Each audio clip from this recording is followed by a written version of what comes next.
Retour sur le plateau de CML le matin, fidèle au poste où l'on accueille à présent le docteur Jean-Jacques Charbonnier, auteur du livre Les preuves scientifiques d'une vie après la vie aux éditions Exergue. Bonjour docteur. Bonjour. Vous êtes anesthésiste réanimateur. Ce livre est en quelque sorte un condensé à la fois de vos expériences professionnelles et de vos recherches personnelles. Alors initialement, première question, pourquoi ce livre? Pourquoi avoir besoin de preuves justement pour étayer vos théories? Pourquoi ce livre? Parce qu'il n'existait pas. Voilà. Ça, c'est une bonne réponse déjà. Les preuves scientifiques sont là. On a maintenant des preuves scientifiques médicales. La médecine est une science.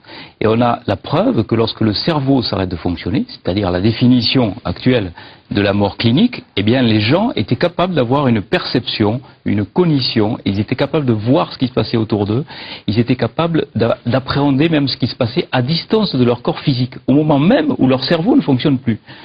Donc, à moins d'être complètement bouché, eh bien, on a là la preuve que l'après-vie existe, qu'il existe une forme de vie et de conscience après la mort. Donc, c'est tout à fait révolutionnaire. C'est quelque chose qui va bouleverser tout, si vous voulez, mais on n'arrive pas à communiquer là-dessus parce que c'est tellement bouleversant pour tout le monde que j'ai beaucoup de mal à communiquer, en particulier dans des émissions en direct. Parce que je fais relativement beaucoup de télé, j'ai fait TF1... Vous le dites dans votre livre, vous êtes obligé de faire des phrases courtes. Non, je vous coupe pas, mais c'est pour dire justement, pour éviter qu'au montage, vos propos ne soient... Oui, parce que ça dérange, si vous voulez, ça dérange nos sociétés occidentales qui sont basées essentiellement sur le matériel. On est dans une société où il faut produire, où il faut travailler plus pour gagner plus. Enfin bon, je ne veux pas faire de politique, mais on est dans cette logique-là, avec au-dessus le tabou de la mort qui plane. Et ce tabou de la mort, on en a besoin dans une société qui fonctionne comme ça parce qu'il n'y a pas cette dimension spirituelle, si vous voulez, qui éloigne tout ça. Donc on est dans une société de peur, on est dans une société où on ne peut pas parler de ces choses-là, du spirituel, parce que c'est contre nature, c'est contre la nature même du monde occidental. C'est pour ça que j'ai voulu écrire ce livre. Il y a beaucoup de témoignages dans ce livre.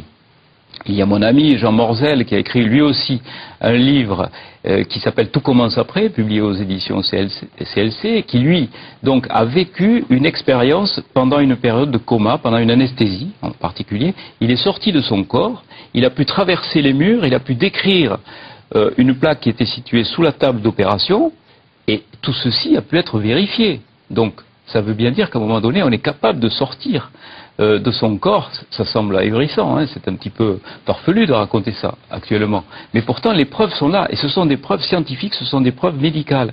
Les gens, donc, avec une activité cérébrale nulle, sont capables d'avoir une perception. Et ça, bon, c'est... La question qu'on peut se poser, donc c'est ce qu'on appelle une expérience de mort imminente, la Near Death Experience en anglais, c'est cela? Oui. La question qu'on peut se poser, c'est, dans les témoignages, ils sont relativement concordants. Alors, est-ce que c'est parce qu'il y a ce socle commun de culture qui dit, même si on a perdu de la spiritualité, on baigne quand même en France dans la culture judéo-chrétienne. Donc, ce qu'on appelle ce tunnel, cette lumière blanche, tout ça, on peut l'expliquer aussi par ce socle commun. Je me fais l'avocat des rationalistes, justement. Oui, mais vous avez tout à fait raison. Il y a un tas d'invariants. On a tout un système d'éléments récurrents. Dans les témoignages qui ne changent pas, des choses qui ne changent pas. Mais imprégné d'une certaine culture quand même. C'est un petit peu comme si vous preniez un Russe, un Anglais, un Français, un Esquimau, et puis que vous l'envoyez en Espagne. Bon, ils vont avoir un discours différent, mais on verra bien au bout du compte qu'ils sont allés en Espagne. Bon, mais là c'est un petit peu la même chose. Ils sont allés de l'autre côté, parce qu'on ne peut plus dire maintenant qu'on ne sait plus ce qui se passe après la vie, au moment de la mort, puisque ces gens sont véritablement morts quand même.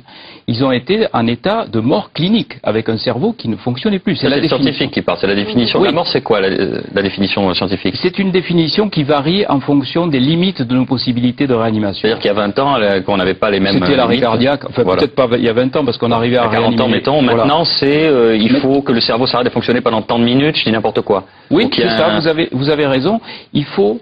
pour déclarer quelqu'un décédé en réanimation, par exemple, c'est-à-dire pour le débrancher d'un respirateur, ou pour pouvoir lui prélever ses organes, il faut qu'il y ait au moins 2 électroencéphalogrammes plats, à 4 heures d'intervalle, pendant 20 minutes, en dehors des conditions de narcose, c'est-à-dire de produits qu'on a injectés au patient pour le faire dormir, ou en dehors des conditions d'hypothermie. Bon, là, ça correspond aux limites actuelles de nos possibilités de réanimation. Donc, partant de là, les témoignages que vous avez d'expérience de mort imminente sont dans ce cadre, c'est-à-dire qu'ils étaient déclarés cliniquement morts, les patients. Non, ils n'étaient pas, si vous voulez, dans cet état-là de prélèvement d'organes. Ils étaient dans un état où le cerveau ne fonctionnait plus, donc ils étaient dans un état de mort clinique. D'accord. Et rien ne dit qu'un jour, on arrivera à réanimer, vraisemblablement, on arrivera à les réanimer, ces cerveaux qui sont dans ces états-là. Un jour, dans 10 ans... Mais on n'a pas d'explication du fait que le cerveau est censé être arrêté, et pourtant ils ont cette expérience-là, ils la décrivent au retour. Parce que si vous voulez, les matérialistes, ils disent quoi? Ils essayent de trouver toutes les clés au niveau de la matière cérébrale. Hein. Ils disent que le cerveau est l'explication de la conscience. Vous dites, faites le petit pas de côté, le pas spirituel. Non, moi je dis, le cerveau ne fonctionnant plus, on est capable d'avoir une conscience, et ô combien plus performante, puisque les gens disent pouvoir voir à 360 degrés, se déplacer dans l'espace, aller voir ce qui se passe dans une pièce à côté. Et tout ça, si vous voulez, c'est scientifique parce que ça a été édité par des revues à comité de lecture comme The Lancet ou comme Nature. Oui, qui sont les revues les plus prestigieuses. C'est les revues les plus prestigieuses, c'est pas des revues ésotériques, mais avec ces résultats-là, on est incapable de franchir le pas pour dire aux gens, oui, il existe bien une forme de conscience lorsque le cerveau s'arrête, lorsque nous sommes en état de mort clinique. Et c'est quand même surprenant qu'on n'arrive pas à passer ce message-là.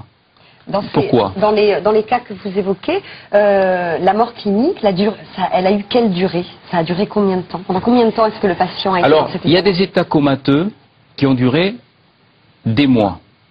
Et vous avez des gens qui ont eu des expériences. Il y a eu le cas, par exemple, de cette femme qui a été opérée du cerveau. On a interrompu sa circulation cérébrale. On l'a opéré d'un anévrisme cérébral. On a fait baisser sa température corporelle très très bas. Son cerveau à 15 degrés 5. Ouais. Et plus d'activité électrique au niveau du cerveau, mesurable par le potentiel évoqué auditif ou l'électroencéphalogramme. Plus aucune activité, plus aucune façon d'avoir une conscience, et pourtant, à son réveil, cette patiente décrit toute l'intervention, les instruments qui ont été utilisés, que les chirurgiens ont mis dans son cerveau, la conversation qui a eu lieu entre le chirurgien et le cardiologue qui avait voulu assister à l'intervention. Alors, elle a entendu avec autre chose que ses oreilles, elle a vu avec autre chose que ses yeux, elle a eu une conscience avec autre chose que son cerveau. C'est peut-être ça la démarche la plus difficile à accepter. Mais vous êtes en train de, entre les lignes, voilà. Ça veut dire une forme de télépathie, une forme de communication sensorielle différente. Il suffit d'accepter ce principe, qui est évident maintenant qu'on a tous ces éléments-là, que la conscience n'est pas le fruit du cerveau, que la conscience n'est pas sécrétée par le cerveau, comme le foie sécrète la bile, tout simplement. Et alors, où le siège de la conscience? Je pense qu'elle est à l'extérieur, et on arrivera à le prouver le jour, mais ça arrivera un jour. Je suis persuadé, si l'humanité est assez sage pour vivre autant de temps encore, mais d'ici quelques siècles, probablement... Si on ne se fait pas tous péter avec une bombe, vous voyez. Oui, voilà. On arrivera à greffer des cerveaux, ça arrivera un jour. Et on aura la surprise de voir que l'individu qui a un cerveau greffé n'est pas un individu nouveau. C'est-à-dire, il aura l'intégralité de sa conscience et de sa mémoire aussi. Et ça, on commence à le percevoir avec, si vous voulez, autre chose qui s'appelle la vision holographique de la conscience. Tout se passe comme si notre conscience était située à l'extérieur et qu'elle soit donc par un système qu'on ignore encore, mais qui serait comme un faisceau laser qui va percuter un neurone et qui va donc donner l'intégralité de l'image et de la conscience sur n'importe quelle parcelle de neurones, eh bien voilà comment peut être conçue la conscience actuellement. Docteur Charbonnier, je vous remercie beaucoup. Je rappelle le titre de votre ouvrage. Est-ce que je peux rajouter quelque chose? Bien sûr. Donc je voudrais dire que Sonia Barkala va donner un film qui s'appelle donc Faux départ et qui va rassembler tout ça, et c'est un film qui va faire un petit peu le résumé, la synthèse de toute la connaissance scientifique sur le sujet. Merci docteur. Je rappelle le titre de votre ouvrage, Les preuves scientifiques d'une vie après la vie, aux éditions Exergue, livre que vous pourrez gagner à la fin de l'émission. Je vous renvoie, si vous avez des questions, à notre site web france3.fr et vous cliquez sur Sud. C'est le printemps, le moment où la nature est pleine de vie. Voyons ce que ça donne dans le tout petit jardin de Sophie, à peine 1 mètre carré ce matin, les plantes carpettes. Nos vies sont faites de joie et de peine, de défis et de changements. Nous grandissons puis vieillissons. Ainsi va la vie. Mais une question fondamentale préoccupe la plupart des gens. Est-ce que tout se termine ici-bas? Est-ce la fin inévitable du voyage ou y a-t-il quelque chose après cette vie?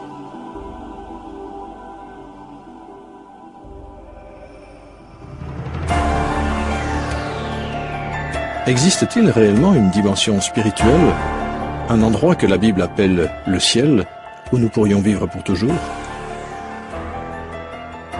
Ces questions sont aussi vieilles que l'humanité et font cependant l'objet des recherches scientifiques les plus actuelles. Mais avant de parler du ciel, il faut aborder la question de la réalité de la vie après la mort. Certains ont des doutes, d'autres ne se posent plus la question. En 1975, j'ai eu un accident de voiture. Alors que j'étais dans la salle d'urgence, mon esprit a quitté mon corps. J'ai expérimenté la chaleur et la présence de Dieu et la paix quand j'ai vu mon corps torturé par la souffrance dans le bloc opératoire. Oui, je crois à la vie après la mort. Je sais que cela existe. J'en ai fait l'expérience. D'où venons-nous? Pourquoi sommes-nous ici? Et où allons-nous? Les chrétiens croient que les réponses à ces questions se trouvent dans la Bible et acceptent simplement ces réponses par la foi. Mais qu'en est-il de ceux qui ne veulent pas s'appuyer sur la foi et qui cherchent des preuves concrètes? La science commence donc à se pencher sur le sujet et a déjà apporté une large contribution aux recherches sur la réalité du ciel. Peut-on apporter une réponse définitive aux besoins insatiables d'en savoir davantage sur ce qu'est la vie et sur ce qu'il y a au-delà? Des études actuelles révèlent que, dans le monde entier, la plupart d'entre nous déclarent croire en une vie après la mort, et en ce lieu qu'on appelle le ciel. Mais pour tous, il y a encore bien des questions sans réponse. Au cours de cette enquête, nous allons rencontrer divers experts, des scientifiques et des spécialistes du texte de la Bible. Ils sont à la recherche d'indices permettant d'apporter des réponses décisives. Des réponses à certaines de vos interrogations, ainsi qu'à celles de votre entourage. Beaucoup croient que le ciel est leur destinée. Mais quels sont les repères bibliques qui appuient leurs croyances? Y a-t-il des réalités du domaine spirituel qui puissent être testées objectivement? Et de plus, si nous trouvons les frontières du ciel, allons-nous aussi découvrir les portes de l'enfer? Examinons donc d'abord les textes bibliques et voyons ce que nous pouvons en conclure.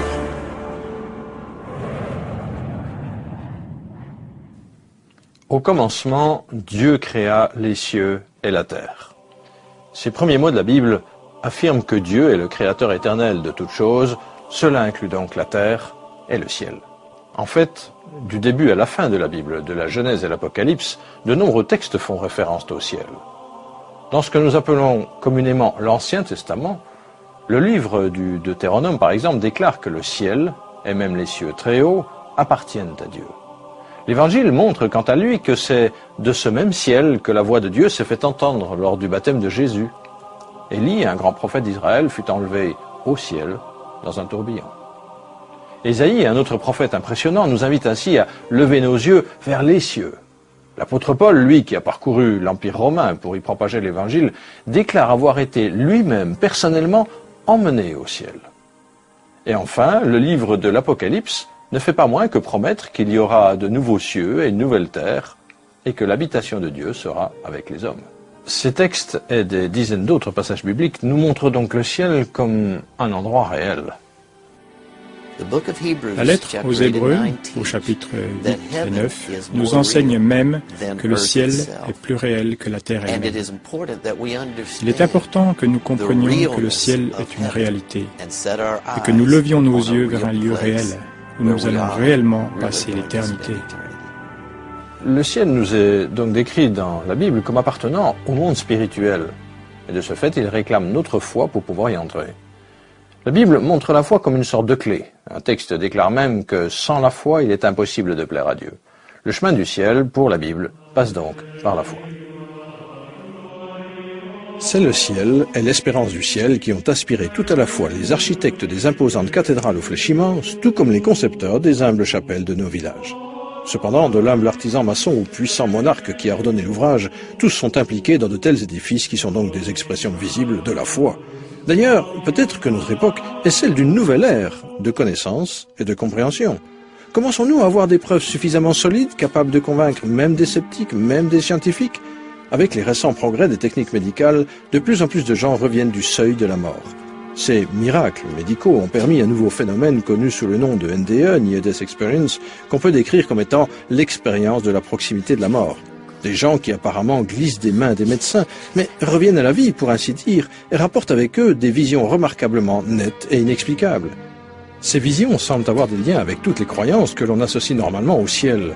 Le Dr Kenneth Ring, professeur émérite de psychologie à l'Université du Connecticut, a travaillé avec bon nombre de ces personnes.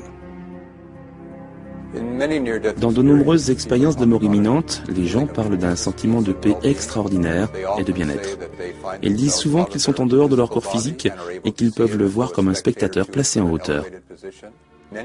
Beaucoup disent avoir voyagé à travers un espace sombre, décrit parfois comme un tunnel. Et puis ils se trouvent en présence d'un rayonnement lumineux, d'une grande beauté, pénétrés par un sentiment d'amour et de grande tendresse. Certaines de ces personnes déclarent également avoir vu toute leur vie défiler, revoyant pratiquement tout ce qui s'était passé dans leur vie. Et elles peuvent alors décider de retourner dans leur corps ou quelqu'un leur dit d'y retourner, que leur travail ici-bas n'est pas terminé. Ce sont les caractéristiques typiques d'une expérience de proximité de la mort. Mais il y a d'autres aspects de ces expériences de mort imminente qui vont au-delà des capacités de la mémoire et qui concernent leur environnement immédiat. Dans nombre de cas, les témoignages sont plutôt bouleversants. Commençons par un événement récent qui s'est produit à l'hôpital Hartford.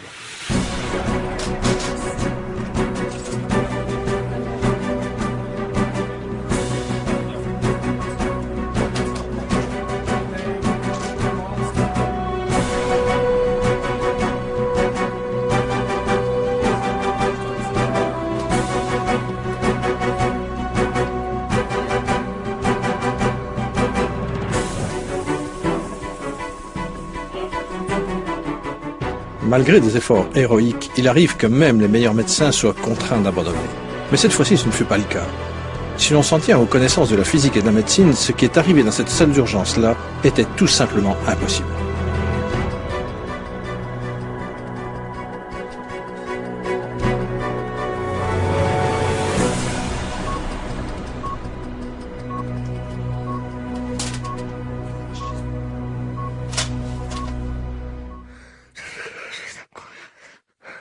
Comment?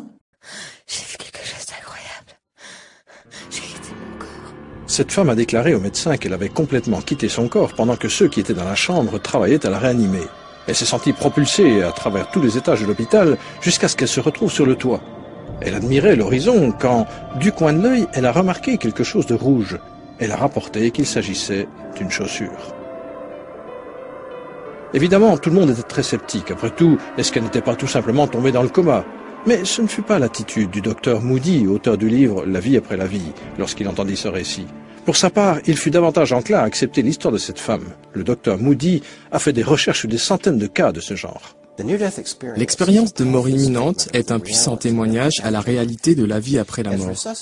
Alors que les techniques de réanimation s'améliorent, de plus en plus de gens reviennent des portes de la mort avec des expériences impressionnantes. Ils nous disent qu'ils se sont retrouvés en dehors de leur corps, tout en étant encore vivants et en possession de leurs moyens. Comme médecin, j'étais plutôt réticent quand j'ai commencé mes enquêtes cliniques sur ces expériences, puis j'ai rapidement réalisé qu'on avait en fait toujours refusé d'accepter l'évidence. Évidemment, un de ceux qui étaient présents assista pour vérifier la déclaration de cette femme. Cela semblait assez simple, il suffisait que quelqu'un aille sur le toit et vérifie. Pour finir, la réalité de ce qui se passe commence à s'imposer. Et on est en train de prendre conscience que la seule façon d'expliquer les points communs entre toutes ces expériences, c'est d'en admettre l'authenticité.